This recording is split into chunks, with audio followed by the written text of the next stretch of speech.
राम की कभी सीता जी ने हाथ के कंगन और पायल की झनकार सुन करके एकदम अंदर से ऐसे लगता है कि तू वो प्रेमी आ रहा है, तू वो प्रेमिका आ रही है, एकदम अंदर से रोमांचित हो जाते हैं और लक्ष्मण जी से कहते हैं कि लगता है राजकुमारी आ रही है। और राजकुमारी जी जब राम जी को देखती है तो उनके मन में एकदम आह्लादित हो जाती है कि ऐसा सुंदर स्वरूप आज तक मैंने नहीं देखा। उसी में कवि कहता है कि श्री राम को देखकर जनकनंदनी बाग में जाकर खड़ी रह गई।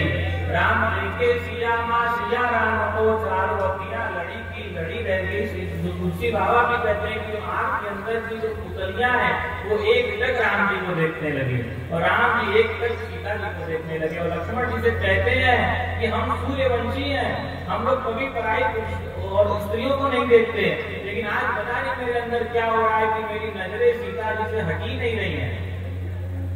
और फिर वो अपने कुल मर्यादा का ध्यान करके थोड़ा दूसरी तरफ चले जाते हैं तो सीता जी उनको खोजने लगती है कि कहाँ चले गए, कहाँ चले गए, और उन्हीं का ध्यान करते हुए आंखें बंद कर लेती हैं। तब उनकी सखी कहती है कि देखो वो उस आम के पेड़ के नीचे है और उसको ऐसे झरोखा उठा करके दिखाती है। तो फिर सीता जी उनको देखने लगती और देख करके तुरंत ही उनके स्वरूप को अपने हृदय में बचा करके आंखें बंद करके उन्हीं का ध्यान करने लगती। और तब उनकी सखी फिर बोलती है कि गिरजा का ध्यान बाद में कर लेना, पहले राम जी का ही ध्यान कर लो।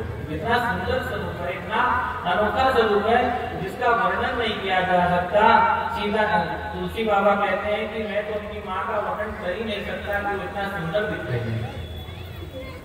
फिर भगवान राम पुष्प दे करके घर आते हैं, विश्वामित्र जी के पास आते हैं और गिरजा मंदिर में जानकी माता जाती है और गिरजा माता से कहती है कि हे माता,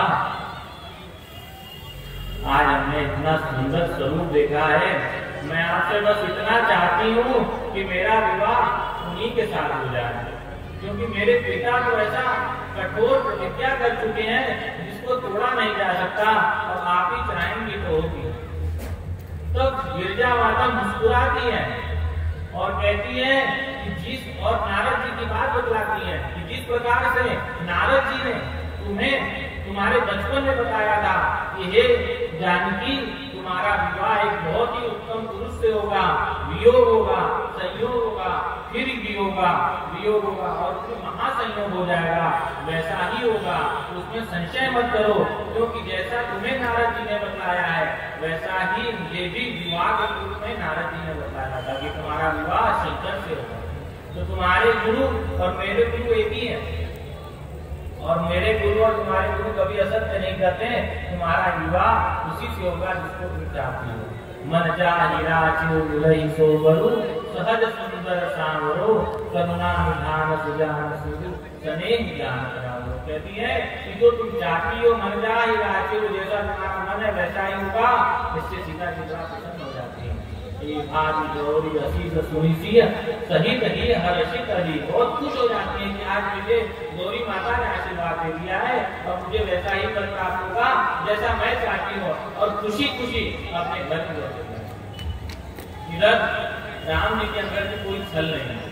वो गुरु के पास जाते हैं पुष्प लेकर के और कहते हैं कि हे गुरुवर, हे गुरुदेव, मुझे ऐसा प्रतीक होता है कि जिस जगह आप मुझे फूल लेने के लिए भेजे थे वहां पर आज राजकुमारी आई थी जिसका स्वयंवर होने वाला है, और मुझे उनको देख करके बड़ा मन आह्लादित हो गया।